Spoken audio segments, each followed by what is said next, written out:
Welcome to The Real Deal with Jason Silverman, the podcast dedicated to helping you build the business of your dreams and live the life you always hoped for, with valuable and fun tips and info to make your life easier and more fun. And now, here's your host, a man who sprinkles metal shavings on his breakfast cereal just for fun, Jason Silverman.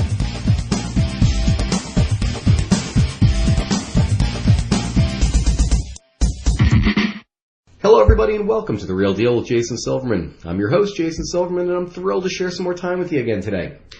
Well folks, I'm thrilled to say I am officially back from the dead, or at least close to dead.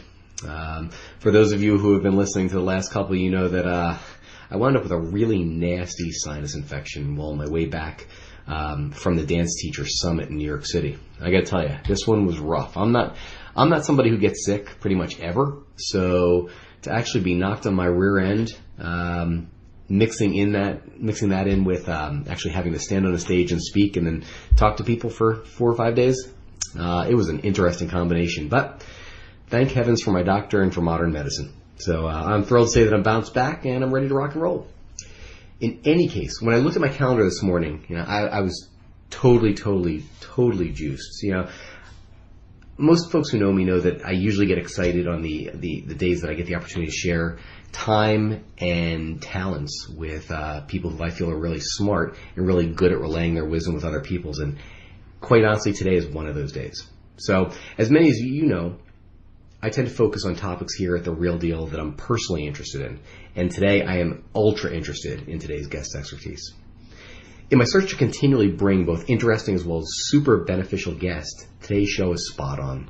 And I really want to introduce my listeners to somebody who plays the game full out, and he's been there and he's done that. And most importantly, he's got the ability to help others to successfully follow in his footsteps. Now, for the folks who I work with in any of my coaching programs, my mastermind groups, or through Powerful Words character development, all-star cheer sites, or dance sites done right, you know how much I focus on the importance of using every single marketing weapon that we have at our disposal, right? Well, this show is going to help us to do just that. So, today it's going to be my honor and my privilege to share an amazing resource with you. You're going to love today's guest. He's got a ton of valuable information to help you succeed, as well as a fun way to deliver it. So, let's get ready, folks. Strap yourself in. Today's show is going to be a blast. As I'm sure you already know, I'm committed to helping business owners just like you to become more successful, enjoy your career more, and in general, make your life significantly more fun. Because as we all know, we only go around once. Let's make it a heck of a ride. All right, boys and girls, it is now that time. Stop surfing Facebook, put away your phone, your tablet, your dog, your cat, your child, your spouse, anything that might possibly distract you from today's show. You're about to get some great and immediately implementable information, and I don't want you to miss even a second. So, before we officially get going, I want to give you a little bit of a background about our guest today. Entrepreneur Magazine says Perry Marshall is the -- author and world's most quoted consultant on Google advertising. He's helped over 100,000 advertisers to save literally billions of dollars, that's a B, billions folks, in AdWords stupidity tax. His Chicago company, Perry S. Marshall & Associates, consults both online and brick-and-mortar companies on generating sales leads, web traffic, and maximizing advertising results. At $2,000 per hour, he's one of the world's most expensive and sought-after marketing consultants. His top coaching groups have waiting lists, and many clients have engaged his services continuously for 10 years or more. Prior to his consulting career, he helped grow a tech company from $200,000 to $4 million in sales in 4 years. The firm was sold to a public company in 2001 for $18 million. That's a real deal, folks. Like direct marketing pioneer Claude Hopkins, Perry has both an engineering degree and a love for persuasive copywriting. He's taught hundreds of thousands of people to apply the scientific method to advertising. Perry Marshall's work is referenced in dozens of influential marketing books like these. Let's see, The Ultimate Guide to Google AdWords, 80/20 Sales and Marketing, The Ultimate Guide to Facebook Advertising, and he's also the author of Industrial Ethernet.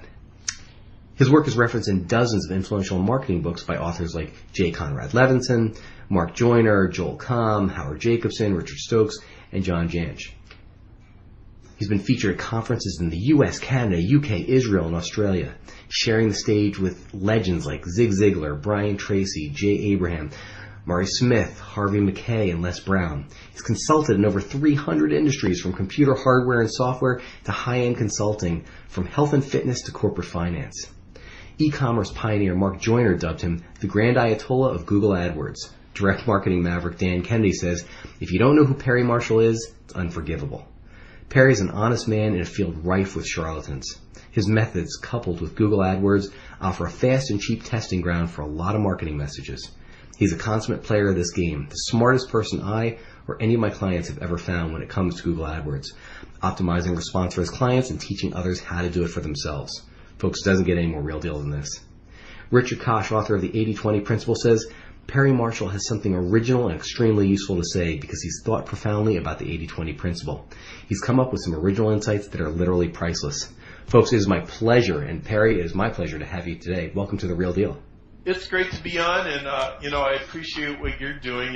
You are addressing an audience that often is very, very, very good at some technical expertise, but then they still have to make a living and they still have to run a business with it, and sometimes the business seems less fun than the thing, and you're making the business fun, and the business can absolutely be fun, even if you already love the other parts. So thanks for having me on. Wow, well, thank you. So, hey, listen, before we get started, for those who haven't yet had the opportunity and pleasure of either meeting you, hearing you speak, or reading your books, do me a favor, take a second and share your story with our listeners. What are you passionate about? What makes you tick? Who is Perry Marshall?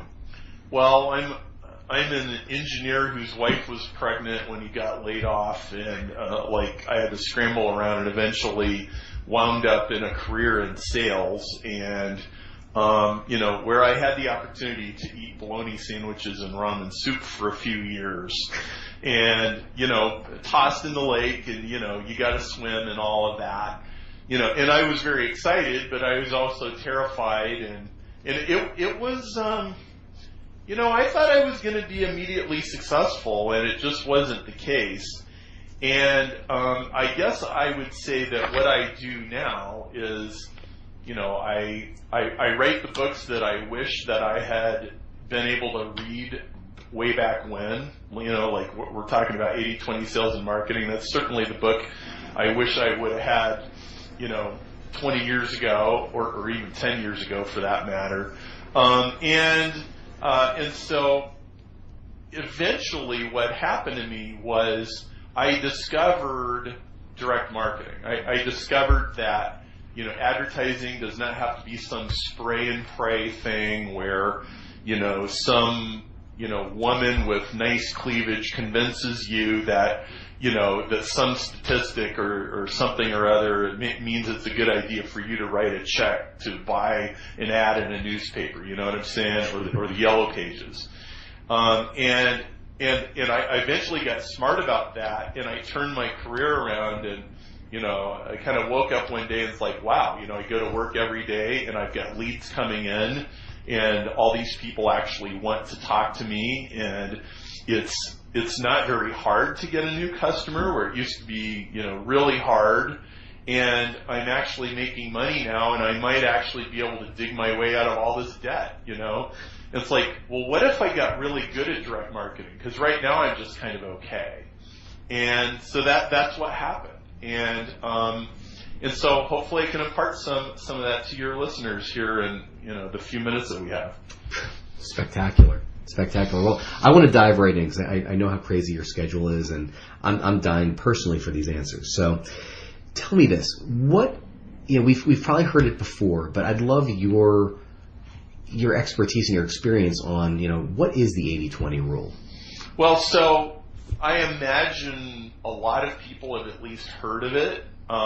It's the principle that says that 80% of your results come from 20% of your efforts, and I think the people who are most familiar with it are salespeople, where you're told, okay, 80% of your business is going to come from 20% of your clients.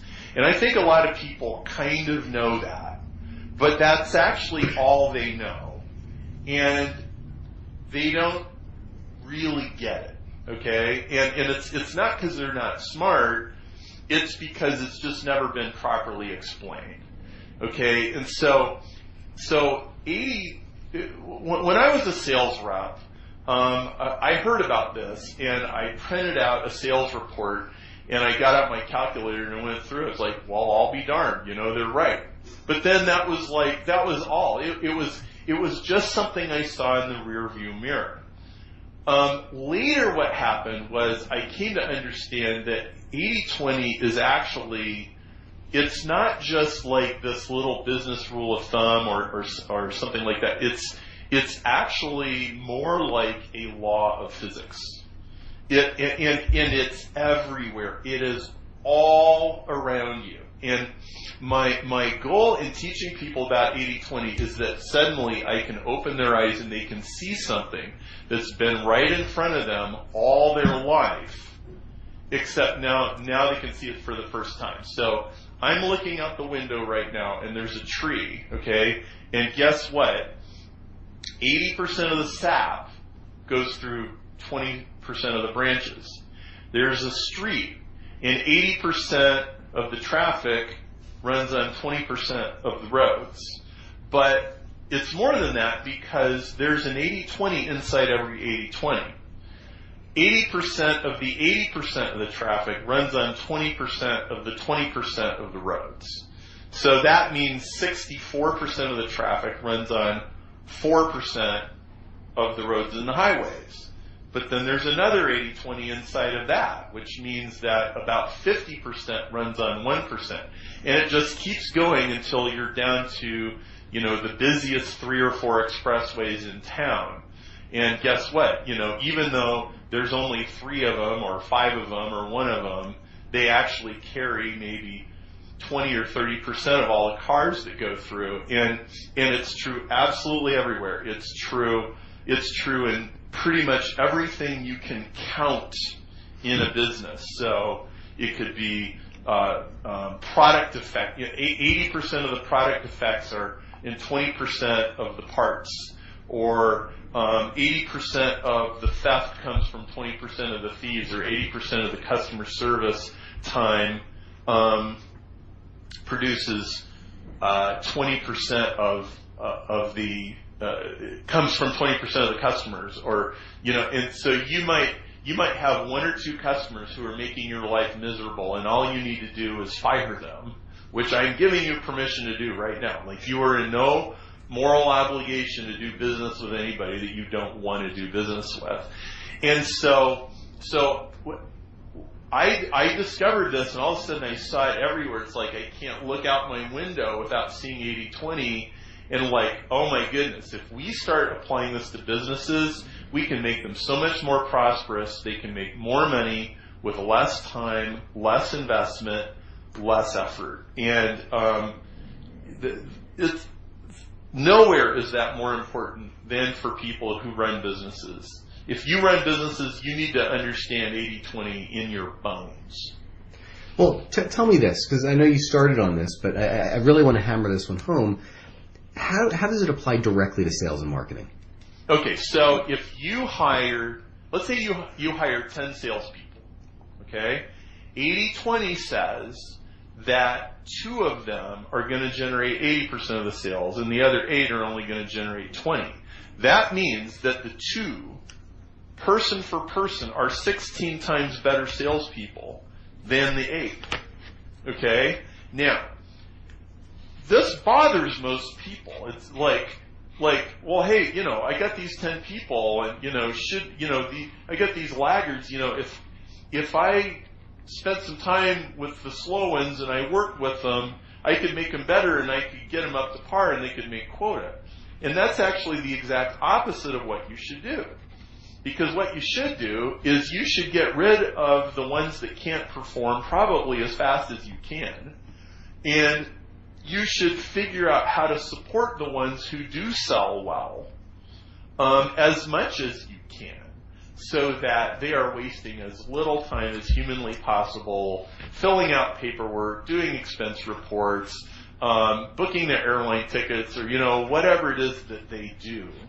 Because in every business, in every situation, in every group of people, there's this tiny little set of levers or hinges that swings big doors. And then there's all these other things that are almost completely unproductive.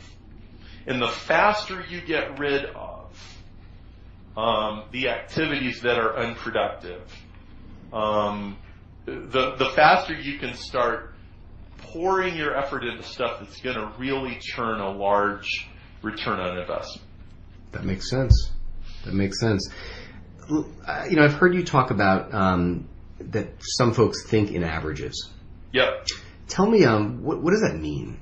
Okay, so if we have a classroom full of kids, let's say we got 30 kids, and we've all been in the classroom where the teacher says, "Okay, everybody, I'm handing your test back," and they write on the chalkboard, okay, the average was an 82%, and the highest person got a 99, and the lowest got a 37, and they might even draw a little bell curve, and they'll say, okay, 5 people got A's and 11 people got B's, right?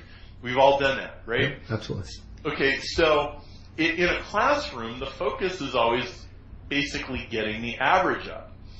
But what I discovered was this way of putting 80-20 on a graph where instead of measuring the percentage that people got on a test and going, well, how many people got, more than an 82%, I ask it differently. It's like, okay, if this was a history test, how much history horsepower do these kids have? And I'm going to rank them from top to bottom. And what you'll find is, if the average was an 82 and the best kid got a 99, it makes it look like, now let's say the best got 100, because then the math is easy. Okay. It makes it look like the best kid is 18 points better than the average kid. But that's actually very misleading. In actuality, the best kid is probably 10 times better than the average kid. In fact, he might be 100 times better. Okay? And what I mean by that is in terms of how much he can produce or how much he can accomplish or how far he can get in his field. All right? And so, here's a perfect example of this. Michael Jordan, of course, is an amazing basketball player. Now, was Michael Jordan 100 times better than all the other basketball players? No. He was maybe, I don't know, he was maybe 50% better or maybe 100% better.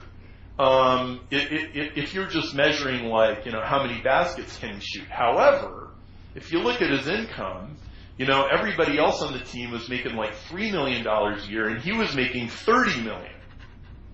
Okay? He was making more money than everybody else on the team combined.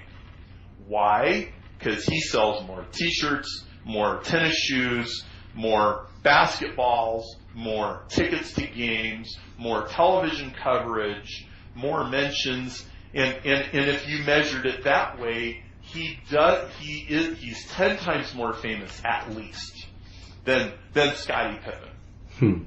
Okay? And everything is like this. Okay? Everything is really graded in powers of 10, not increments of 5%. Even if Michael Jordan is really only 25% better at basketball than Scottie Pippen, he could be 25 times more famous, make 20 times more money, and again, everything is like that because of how the world actually works. And so you will make more money investing heavily in your one best salesperson than you will and try to fix all the other ones. All the other ones should probably be doing something else. It also applies to your time.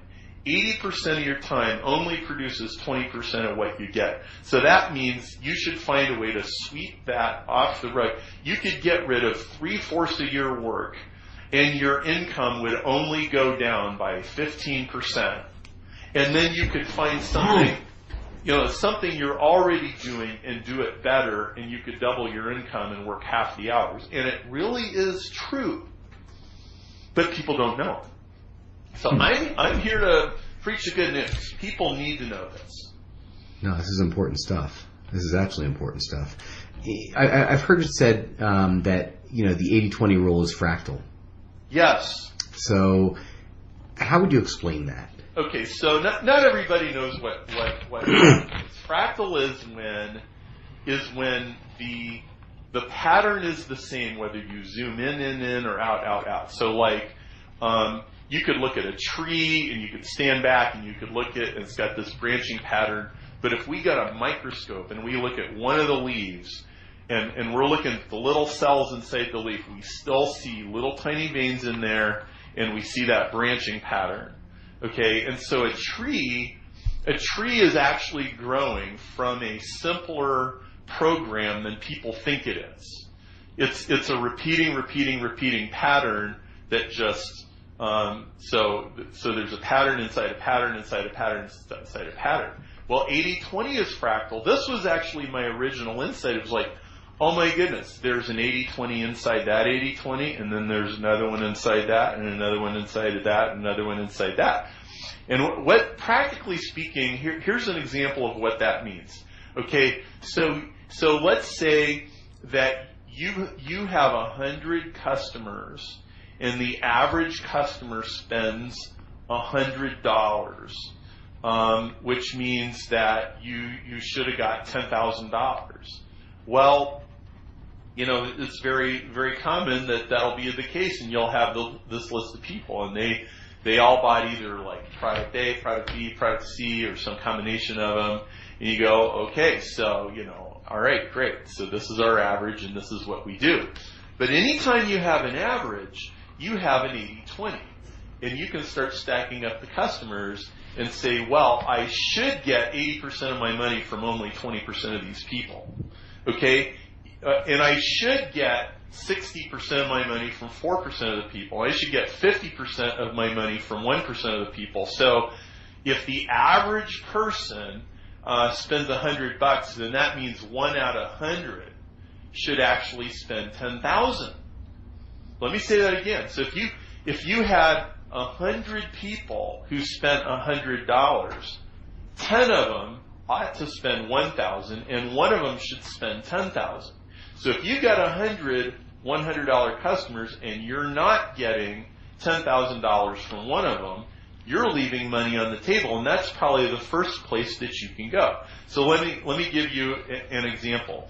So a couple years ago, this couple asked me and my wife out to lunch, and they knew that I was this expensive business consultant, and they were a little sheepish about it, but they really wanted some help. And they've been friends of ours for a long time, so we go out and we talk. Well, these are salt of the earth, wonderful people, want to do good in the world. They're evangelical Christians, and he wanted to start this fitness center, and he wants to help kids and all this kind of stuff. And so we had this really serious conversation about, okay, so you need to be okay with getting money. Okay, and I'm a Christian, and I grew up in an environment where money was kind of a dirty word. It was don't get too much of that unrighteous mammon, and all of that. Okay. Now there is a context for not making money into God. Okay, but look, if you read about all the patriarchs and all.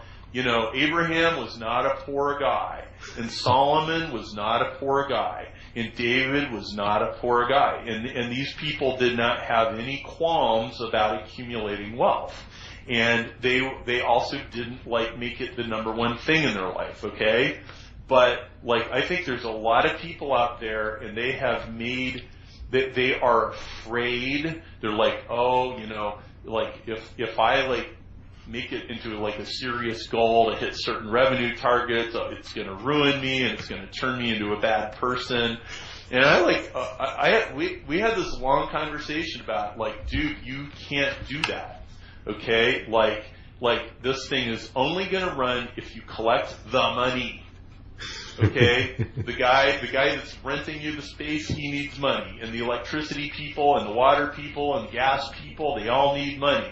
And plus, dude, how you want to make part of your thing like a free service for the kids in the inner city whose moms could never pay for your service. Well, you have to make money in order to give that to them. So you want to be generous and charitable, you have to have money first, which means you have to charge money, which means you have to be okay with asking for it. It's like, okay. Well, a couple years go by, and now he's got this thriving thing.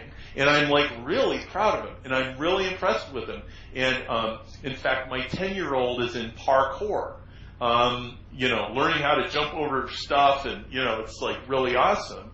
And funny thing, I just sent him an email 2 weeks ago because I went to this deal where the parents can come and they have show and tell day, and all the kids are showing us what they're doing.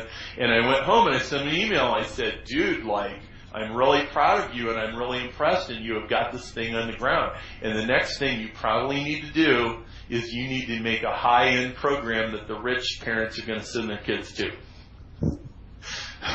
Okay, now this is not. I already know how that went. I think he'll probably listen to me, but I sure know the knee-jerk reaction, which is, are you sure? Yeah, I'm sure. I'm completely sure. It should be 3 times more expensive than the regular deal, and they get kid gloves treatment, and they get these extra things, and they get extra attention, whatever it is, and dude, you need to have this stuff. So, and that applies to everybody. And I think most of your listeners, it's the art of what they do is one of the most important things to them. And hey, if you want to do it better, and if you want to have the best equipment, and you want to have the best clients, and here's the thing, when you're the cheapest guy in town, you also get the worst customers. and when you're the most expensive guy in town, you get the best customers. What do you want to be? Do you want to be White Castle? Do you want to be Burger King? Or do you want to be the luxury restaurant in town where all the doctors and lawyers, which clientele do you want? Which do you think is more pleasant to run?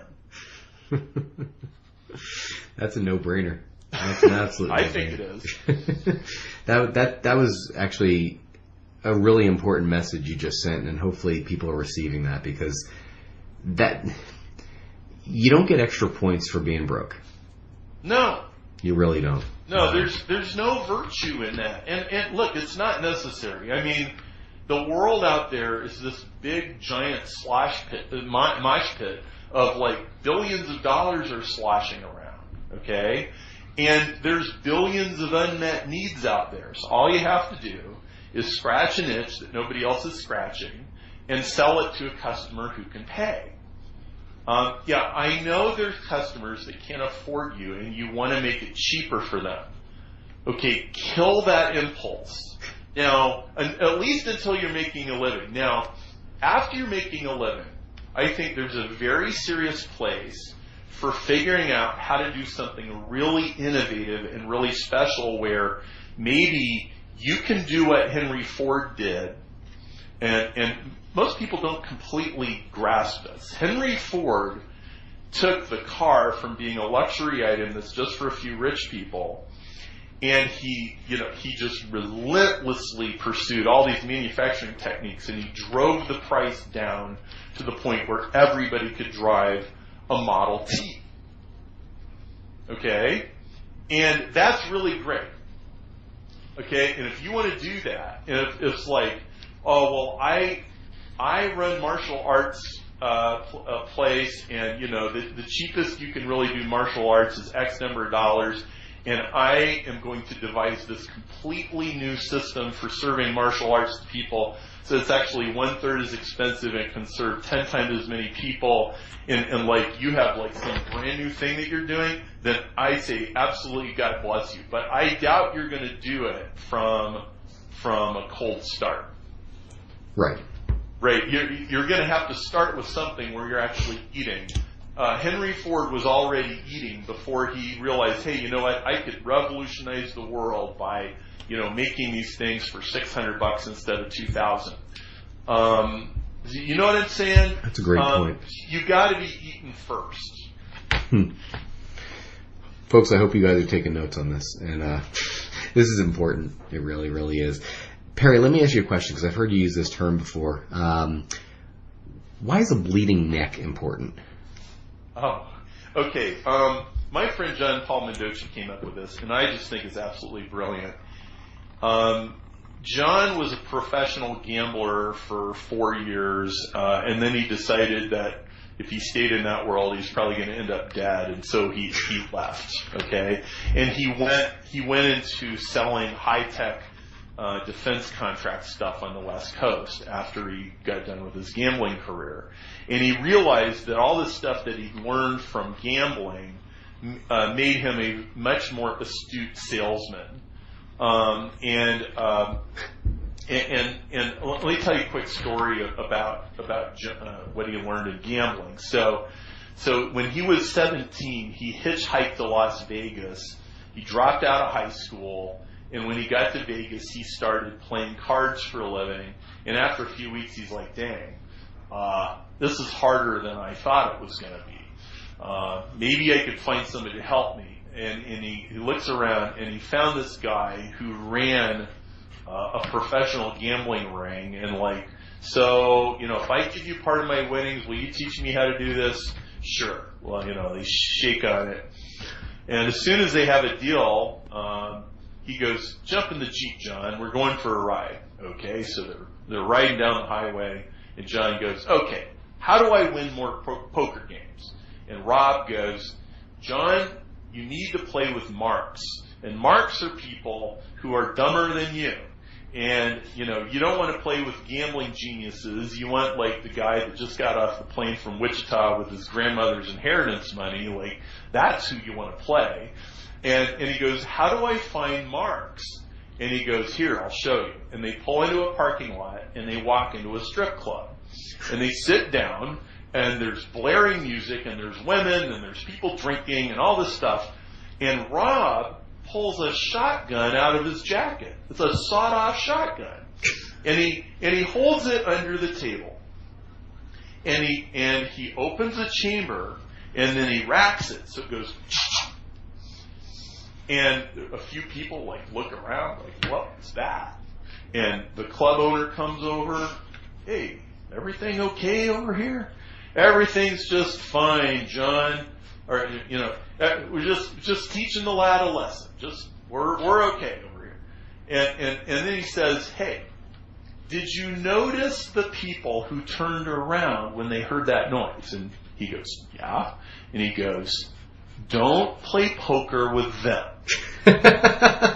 They're not marks." Okay? And in other words, you sort them out really fast with as little effort as humanly possible, okay?